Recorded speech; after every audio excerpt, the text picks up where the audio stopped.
Best घूमने की जगह उत्तराखंड, पढ़ाई के लिए बेस्ट उत्तराखंड, मूवीज के लिए 1 नंबर जगह उत्तराखंड और मोमोज के लिए और कहाँ उत्तराखंड।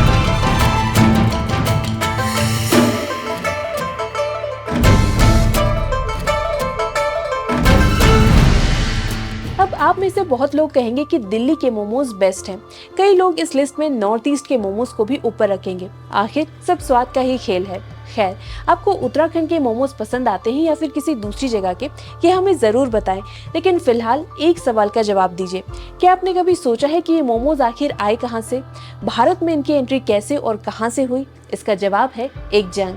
जी हाँ, एक जंग की वजह से भारत में मोमोज की एंट्री हुई और वहीं से ये उत्तराखंड भी पहुंचा। अब ये सब कैसे हुआ, उस पर तो हम आगे विस्तार में बात करेंगे ही, लेकिन फिलहाल एक और सवाल बनता है कि आखिर इन्हें मोमोज क्यों बुलाया जाता है। आज इस एपिसोड में हम आपको बता रहे हैं मोमोज के भारत समेत उत्तराखंड पहुंचने की वो कहानी जो शायद कम ही लोग जानते हैं।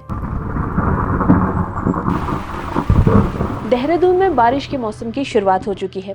इस बारिश ने महीनों से झुलसा रही गर्मी से तो राहत दी ही है, बल्कि चटोरों को एक और बहाना दे दिया है कुछ चटपटा खाने का। और उत्तराखंड के लोगों के सामने जब भी चटपटे खाने की बात आती है तो लिस्ट में सबसे पहले आता है मोमोज। लेकिन रुकिए, मोमोज खाने जाने से पहले ये जान लीजिए कि सबसे पहले मोमोज आखिर बने कहाँ थे और इन्हें मोमोज बुलाया क्यों जाता है। अब मोमोज किसने बनाया, इसको लेकर सटीक जवाब नहीं है, और वो इसलिए नहीं है क्योंकि इस पर दो देश अपना दावा ठोकते हैं।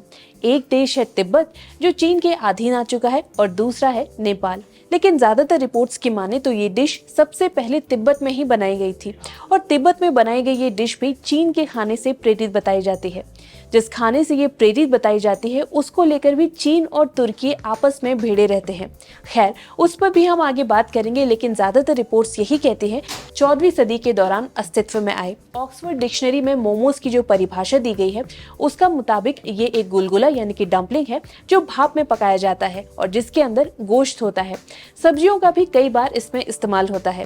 खैर, कुछ रिपोर्ट्स के मुताबिक मोमो एक चीनी शब्द है, लेकिन इसकी शुरुआत तिब्बत से हुई थी। बताया जाता है कि मोमो शब्द तिब्बती भाषा के शब्द मांग से बना है, जिसका मतलब स्टफ बन यानी कि भरे हुए बन से होता है। नेपाल के मोम शब्द से भी इसे जोड़ा जाता है, जिसका मतलब होता है भाप में पकना। तिब्बत में इसे मोमोचा भी कहने का रिवाज है। नेवाड़ी भाषा में मा ने मतलब कि उबला हुआ खाना होता है, इसलिए इस तरह के डिश को यहाँ पर मोमोचा भी कहा जाता है। नाम के बाद बात करें कि मोमोज की खोज किस देश ने की थी, तो इसके जवाब में कई रिपोर्ट्स मिलती हैं, लेकिन पुख्ता सबूत कोई भी नहीं दे पाती है। रिपोर्ट्स के मुताबिक केंद्र एशिया के व्यापारी और घुमक्कड़ों ने इसे तिब्बत लाया। यहाँ पर एक तथ्य भी पेश किया जाता है कि नेपाल के नेवाड़ व्यापारी तिब्बत में व्यापार किया करते थे। इन व्यापारिक ट्रिप्स के दौरान इन्हें मोमोज की रेसिपी मिली, जिसे वो अपने साथ नेपाल के काठमांडू लेकर आए। माना जाता है कि नेपाल में सबसे पहले यहीं पर मोमोज तैयार किए गए थे। आज नेपाल में मोमोज यहाँ के पारंपरिक खाने में से एक बन चुके हैं। यहाँ के दशई समेत अन्य त्योहारों में मोमोज का होना मस्ट माना जाता है। खैर, इन दोनों ही तर्कों के बावजूद तिब्बत का पक्ष ज्यादा मजबूत नजर आता है, क्योंकि मोमोज की खोज करने की प्रेरणा जिस डिश से बनी है वो चीन की है, और चीन का तिब्बत से प्रेम ये तो जग जाहिर है। हालांकि इस पर तुर्की और चीन भी दावा करते हैं। माना जाता है कि मोमोज का इजाद होने की प्रेरणा चीनी डम्पलिंग से मिलती है। कुछ रिपोर्ट्स ये भी बताती हैं कि मोमो शब्द ही चीन के मोमो से निकलकर बना है। मोमो का मतलब भाप में पकाई हुई रोटी से है। तुर्की दावा करते हैं कि तुर्क व्यापारियों ने ही डम्पलिंग को यूरोप और कोरिया तक पहुंचाया। हालांकि यहाँ भी चीन का पक्ष ज्यादा मजबूत नजर आता है। चीन में 1700 साल पहले डम्पलिंग जैसी किसी डिश के होने का प्रमाण मिलता है। इसके अलावा जीवाश्म में बदल चुका आधा डम्पलिंग चीन के तुर्फान में मिलता था। माना जाता है कि पहली बार हान डायनेस्टी में झांग जोजिंग ने इसकी खोज की थी। इसको लेकर एक कहानी खूब प्रचलित है। जब काफी सालों बाद झांग अपने गांव लौटा तो उसने देखा गांव के ज्यादातर लोग फ्रॉस्ट बाइट का शिकार बन चुके हैं। फ्रॉस्ट बाइट अधिकतम ठंड की वजह से होने वाला नुकसान है, तो झांग ने भी तय कर लिया कि कुछ ऐसा बनाया जाए जो खाने में नरम हो और हेल्दी भी। ऐसे में उसने मटन, मिर्ची और थोड़ी सी जड़ी बूटियों को मिक्स कर आटे में डालकर उसको स्टफ किया। इसके बाद ये डम्पलिंग जैसे दिखने वाला पदार्थ गांव के लोगों को खिलाया गया और उन्हें वो काफी स्वाद लगा। तभी से डम्पलिंग की मेकिंग शुरू हो गई। इन दो चीजों से साफ जाहिर होता है कि मोमोज चीन के डम्पलिंग से इंस्पायर होकर बना है और इसकी शुरुआत तिब्बत में हुई। बताया जाता है कि सबसे पहले तिब्बत के ल्हासा में मोमोज तैयार किए गए। हो सकता है कि पहली बार मोमोज चाइना से तिब्बत पहुंचा या फिर तिब्बत से नेपाल और फिर नेपाल से भारत आ सकता है। अब भले ही मोमोज तिब्बत से आया हो या फिर नेपाल से, लेकिन अब सवाल उठता है कि ये भारत तक कैसे पहुंचा। आपको जानकर हैरानी होगी कि उत्तराखंड समेत भारत के कई राज्यों में आज सबसे ज्यादा पसंद किए जाने वाले मोमोज यहाँ पर 50 से 60 साल पहले यानी कि 1960 के करीब यहाँ पर आए थे।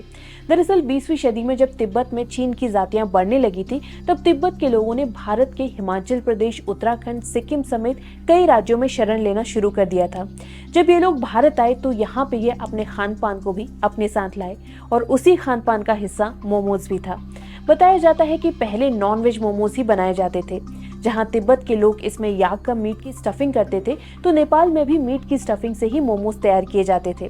हालांकि भारत में आने के बाद शाकाहारी लोगों की जरूरत को देखते हुए मोमोज भी शाकाहारी हो गए और इसमें सब्जियों की स्टफिंग शुरू हो गई। आज कई राज्य जैसे कि दिल्ली, हिमाचल, उत्तराखंड बेस्ट मोमोज के सेंटर माने जाते हैं।